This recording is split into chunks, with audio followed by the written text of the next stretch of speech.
Sobat muslim yang dirahmati Allah, Allah subhanahu wa ta'ala berfirman di dalam Al-Quran Surah Al-Furqan ayat 62. Artinya, dan Dia yang menjadikan malam dan siang silih berganti bagi orang yang ingin mengambil pelajaran atau bagi orang-orang yang ingin bersyukur. Allah subhanahu wa ta'ala berfirman dengan zaman. Allah bersumpah dengan zaman sebagaimana firman-Nya di dalam surah Al-Asr. Wal 'ashr innal insana lafi khusr illa alladhina amanu wa 'amilus salihati wa tawasaw bil haqqi wa tawasaw bis sabr. Yang artinya, demi masa, sesungguhnya manusia itu benar-benar berada dalam kerugian, kecuali orang-orang yang beriman dan mengerjakan amal solih dan nasihat menasihati supaya mentaati kebenaran dan nasihat menasihati supaya menetapi kesabaran.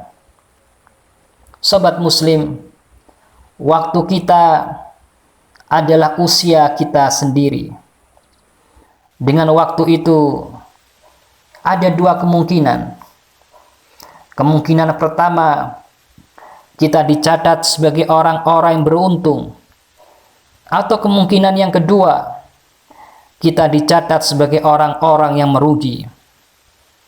Hal itu tergantung sejauh mana seorang hamba memanfaatkan waktunya. Oleh karenanya Allah subhanahu wa ta'ala bersumpah dengan bagian-bagian hari, yaitu dengan awal hari, dengan akhir hari. Allah bersumpah dengan waktu duha, dengan waktu malam apabila telah gelap, waktu malam apabila menutupi, siang apabila terang, waktu fajar, dan juga 10 malam.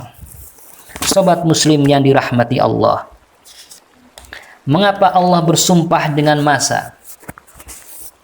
Rabb kita bersumpah dengan masa, dengan waktu-waktu ini, agar kita mengetahui nilainya dan agar kita memeliharanya, serta kita tidak mempergunakan waktu kecuali untuk kebaikan. Usia yang kita jalani ini, wahai hamba Allah, adalah ladang yang kelak kita akan petik hasilnya di negeri akhirat. Jika kita menanaminya dengan kebaikan dan amal solih, maka kita akan memetik buahnya berupa kebahagiaan dan keberuntungan, serta dengan izin Allah subhanahu wa ta'ala kita termasuk di antara orang-orang yang diseru di negeri akhirat, sebagaimana dalam surah Al-Haqqah ayat 24, yang artinya makan dan minumlah dengan sedap disebabkan amal yang telah kalian kerjakan pada hari-hari yang telah lalu.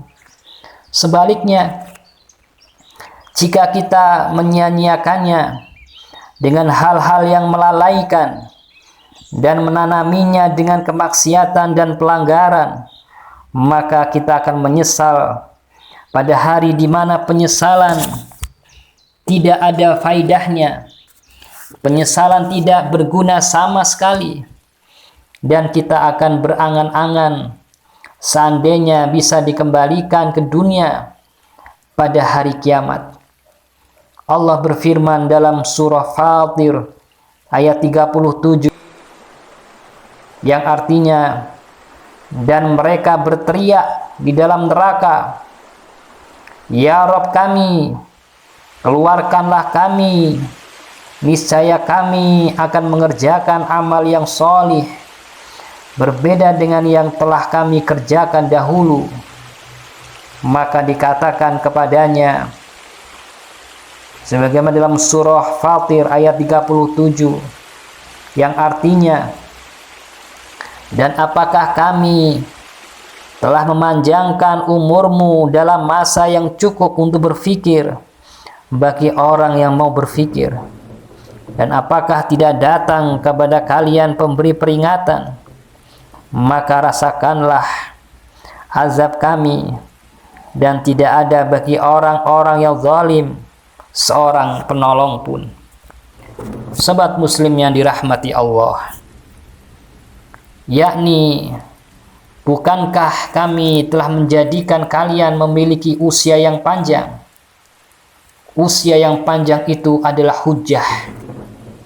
Allah telah memberikan kesempatan kepada hamba yang dihidupkannya hingga 60 atau 70 tahun. Siapa yang merenungkan, maka ia akan mengerti bahwa kehidupan kita ini terbatas dan bisa dihitung dengan tahun dan hari, bahkan dengan jam dan detik. Tanpa kita bisa menambah 1 detik pun, usia kita ini pendek bila dibandingkan dengan umur umat-umat terdahulu yang berusia ratusan tahun.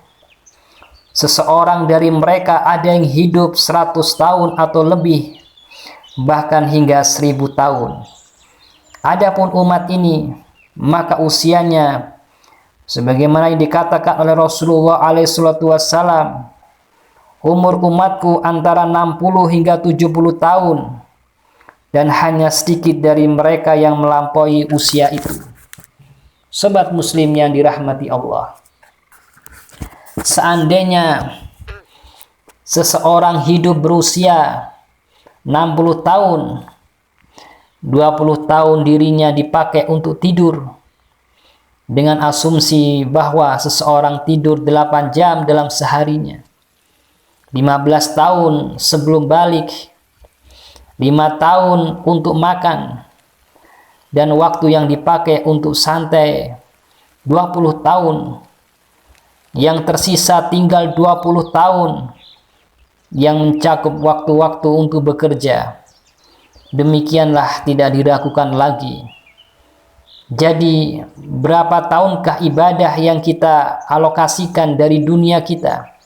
Kalau begitu, tidak ada lagi di hadapan kita, wahai sobat muslim, kecuali kita harus mencari amalan-amalan syariah yang dapat memperpanjang usia kita dan melipat gandakan amal-amal kebaikan kita dalam usia yang pendek ini, yang kebanyakannya tersia-siakan untuk berbagai urusan dunia.